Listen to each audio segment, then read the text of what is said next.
नमस्कार। मैं शैली गिल आज आपसे अपनी कुछ कहानियां साझी करने जा रही हूं। बहुत वर्षों बाद मैंने कुछ छोटी छोटी कहानियां लिखी हैं। ये कहानियां मुख्य रूप से कनाडा में बसे भारतीयों या कुछ अन्य वर्गों की लाइफ पर बेस्ड हैं। मैं यहाँ के एक टोरंटो बोर्ड में टीचर हूँ और इस बीच बहुत लोगों से मिली, कई लोगों की समस्याएं सुनी और हर कहानी आपको कभी ना कभी किसी ना किसी समय अपने जीवन के, अपने वातावरण के आसपास घटित होती हुई महसूस होगी। तो चलिए शुरू करते हैं। मेरी पहली कहानी का शीर्षक है फादर्स डे। जॉन मैथ्यू आज सुबह से ही बहुत उत्तेजित थे। वो उत्तेजित थे क्योंकि आज फादर्स डे था और आज उनकी बेटियां उनसे मिलने आने वाली थी। वह एक ओल्ड एज सीनियर होम में रहते थे और अपनी बेटियों की प्रतीक्षा कर रहे थे। सुबह ही नर्स से कहकर बालकनी में कुर्सी डालकर बैठ गए थे। नहा धोकर पूरे तैयार थे जॉन मैथ्यू कि आज उनकी बेटी आएंगी और हर आने जाने वाले को देख रहे थे। बहुत लोग आ रहे थे, फल, फूल, मिठाई, तोहफे सब लेकर आ रहे थे। लोग अपने बच्चों को भी साथ ला रहे थे और उन्हें कह रहे थे कि वर्ष में 1 या 2 बार उन्हें अपने ग्रैंड पेरेंट्स से मिलने अवश्य आना चाहिए। नीचे फूलों की दुकान खूब चल निकली थी और मुंह मांगे दामों पर फूल बिक रहे थे। उसे देखते देखते जॉन को अपनी जिंदगी के पिछले 30 साल एक फिल्म की भांति महसूस हुए। आज से 30 वर्ष पहले मरिया उन्हें छोड़कर इस दुनिया से हमेशा के लिए चली गई थी। दुनिया के लाख कहने के बावजूद भी उन्होंने मरिया की जगह किसी को नहीं दी थी और इन नन्ही नन्ही 2 बच्चियों के साथ पूरी जिंदगी गुजारने का फैसला किया था, वनिसा और कायरा। बच्चियां बड़ी होती गई और उन्होंने उच्च शिक्षा प्राप्त कर ली। एक दिन अचानक कायरा ने उन्हें कहा कि उसे शिकागो में एक बहुत अच्छी जॉब मिल गई है और उसे वहाँ शिफ्ट होना होगा। वह ये वादा करके गई कि 3 साल में अवश्य लौट आएगी, परंतु आज 11 साल हो गए।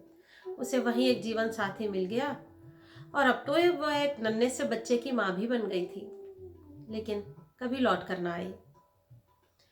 दूसरी बेटी वनिसा उनके साथ रहती थी। कुछ वर्षों के पश्चात वनिसा ने भी उन्हें कहा कि उसने मास्टर्स ऑफ फाइन आर्ट्स किया है और उसे न्यूयॉर्क में एक बहुत अच्छी जॉब मिल गई है।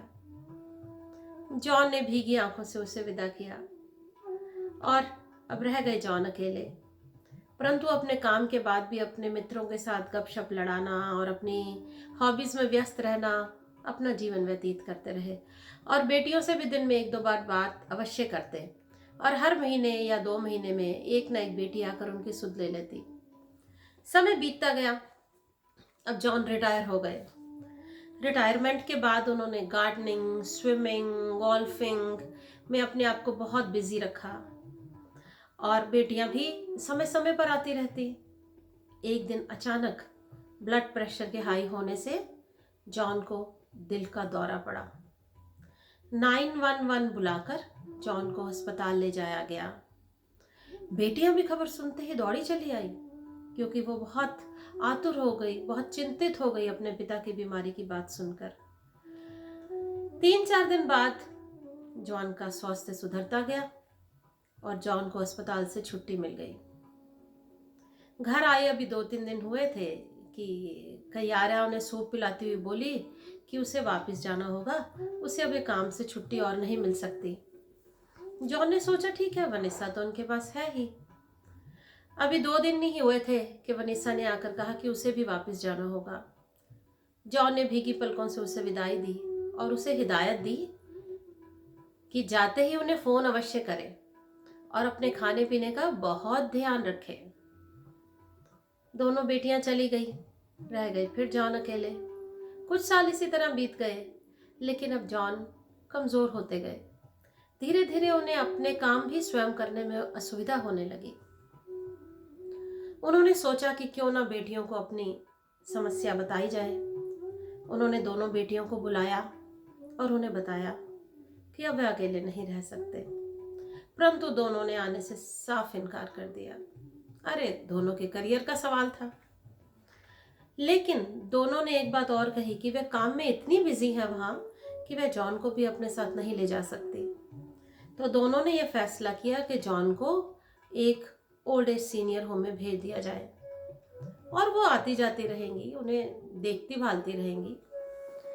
जॉन चुपचाप सीनियर होम में आ गए। यहाँ आके उन्होंने नए मित्र बनाए। कुछ बहुत क्षीण थे, कुछ कम बहुत बीमार थे, और यहाँ तक कि कुछ अपनी जिंदगी की बस उल्टी गिनती गिन रहे थे, और कुछ अपनी याददाश्त खो चुके थे। जॉन ने किसी तरह इनके साथ समय बिताना शुरू किया। दोनों बेटियां आती रहती, लेकिन ये अंतराल धीरे धीरे बढ़ता गया। आने का सिलसिला 2 महीने से 3 महीने, 3 से 4, 4 से 6 और बाद में वर्ष में 1 बार रह गया। लेकिन अब पिछले 2 साल से फादर्स डे पर एक बेटी आती और दूसरी बस फोन पर ही उन्हें विश कर देती। लेकिन आज ना तो दोनों में से कोई आई थी और ना ही किसी का फोन आया था। जॉन को पूर्ण विश्वास था कि आज अचानक दोनों ही इकट्ठी आकर उन्हें सरप्राइज दे देंगी, परंतु 12, 12 से 12:30, 1, 1:30 बज गया। नर्स 2 बार खाना ला चुकी थी, परंतु वह दोनों बार ये कहकर लौटा चुके थे कि आज तो वह बस अपने बच्चों के साथ ही खाना खाएंगे। नर्स खाना वापस ले गई थी। 2 बजे अचानक फोन की घंटी बजी। जॉन ने लपक कर फोन उठाया। फोन उनकी बेटी वनिसा का था और उसने फोन छूटते ही कहा, हैप्पी फादर्स डे पापा। सॉरी, मैं आपको इस बार फूल नहीं भिजवा पाई। चलिए, आप अपना ध्यान रखिएगा। जॉन ने बस 1 या 2 मिनट बात की और फोन रख दिया, और मन ही मन वो कयारा की प्रतीक्षा करने लगे। अभी फोन रखा ही था कि 15 मिनट बाद फोन की घंटी फिर बजी। अब फोन कयारा का था और वो फोन उठाते ही कहने लगी कि सॉरी पापा, आपका गिफ्ट समय पर नहीं भिजवा पाई, लेकिन जैसे ही आपको मिलेगी वह उनका गिफ्ट जरूर दे देगी। जॉन ने एक फीकी सी हंसी हंसकर फोन रख दिया और सोचने लगे कि यही बेटियां हैं जो उन्हें अपने हाथों से नन्हे नन्हे कार्ड बनाकर दिया करती, छोटे छोटे ग्लासेस में पौधे उगा कर दिया करती, यहाँ तक कि कभी टूटे हुए छल्ले और कभी टूटे हुए पेन के तोहफे उन्हें दिया करती, और सुबह सुबह नाश्ता बनाकर, अपने हाथों से नाश्ता बनाकर उनके गले में बाहें डालती और उन्हें कहती हैप्पी फादर्स डे, और वे अपना सारा अकेलापन भूल जाते। परंतु आज वे सोचने लगे कि क्या वे वास्तव में एक गिफ्ट की वेट कर रहे थे। ये सोचकर जॉन बहुत उदास हो गए। तभी अचानक कमरे के दरवाजे पर दस्तक हुई। उन्होंने देखा कि दरवाजे पर कायल खड़ा था। कायल एक यूनिवर्सिटी ग्रेजुएट था और उसी ओल्ड एज होम में वॉलंटियर था। कायल ने उन्हें मुस्कुराते हुए कहा कि हैप्पी फादर्स डे। उसके हाथ में 2 गुलाब के फूल और एक फ्रेंच वनीला कॉफी का प्याला था। उसे यह भी याद था कि वह टिम हॉर्टन्स की कौन सी फ्रेंच वनीला कॉफी पीते हैं। जैसे उसने उन्हें कॉफी और फूल दिए, जॉन की आंखों से आंसू बह निकले। उन्होंने कुछ नहीं कहा, बस कायल उन्हें विश करके चला गया। और जॉन सोचने लगे कि जिस प्रकार उन्होंने यह कहीं सुना था कि माँ बाप अपने बच्चों को इतने साल इतने प्यार से रखते हैं, क्या ही अच्छा हो यदि बच्चे जब माँ बाप को ज़रूरत हो तो उनका ख्याल रखें, उनकी देखभाल करें और उन्हें वैसा ही प्यार दें जैसा माँ बाप ने उन्हें दिया था। ये सोचते सोचते जॉन ने अपनी आंखें बंद कर ली और दीवार की ओर मुंह करके सो गए। धन्यवाद।